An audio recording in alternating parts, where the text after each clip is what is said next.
Hello St Cuthberts, thank you for joining in with us. We're going to tell you all about Jesus. Our story begins long ago, about 2,000 years or so. Jesus was kind, Jesus was good. He talked about God all that he could. He made sick people better again, made them well and healed their pain.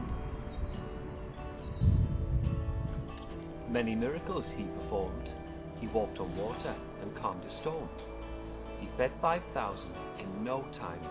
He even turned water into wine. Jesus had some special friends who said they'd be with him to the end.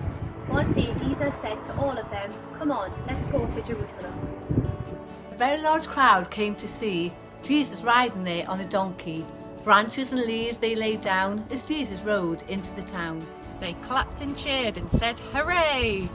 Jesus the King is coming our way." They treated Jesus like royalty. Everyone was so happy. But not everyone was filled with joy. Some people were actually quite annoyed. The leaders of Jerusalem were grumpy, mean, angry men. They were jealous that he was becoming more and more than some sort of king, more important than all of them, the most famous man in Jerusalem. It made them angry, it made them mad, so they made plans that were very bad, to get rid of Jesus and his friends, to make Jesus' life come to an end. Now Jesus and his friends together went to have a special supper.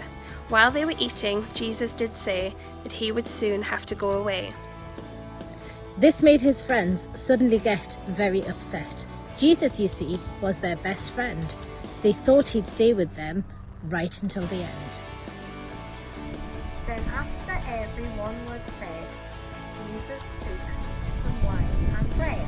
He shared it round with everyone and told his friends that once he'd gone, they should take the time to pray and share bread and wine in this way. To do this every time they met, to remember Jesus and not forget. Afterwards, everyone went for a walk to stretch their legs and have a talk. Soon they arrived at the sort of park called Gethsemane. It started to go dark. Jesus knelt to pray, but his friends who had walked a long, long way were tired. So they collapsed in a heap, and very soon they were all asleep. Jesus woke them with a sad smile and said, "Please pray with me a while." And though it was late, they did not complain, but soon they fell asleep again. Just as Jesus woke them again, out of the dark some soldiers came. They placed Jesus under arrest.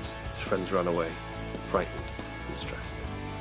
The soldiers took Jesus to the government men, the men in charge of Jerusalem. They called Jesus bad names, hurt him too. They nastily said, "We don't like you." Poor Jesus had done nothing wrong, but more and more people came along to be unkind, mean and cruel, to tell lies and call him a fool.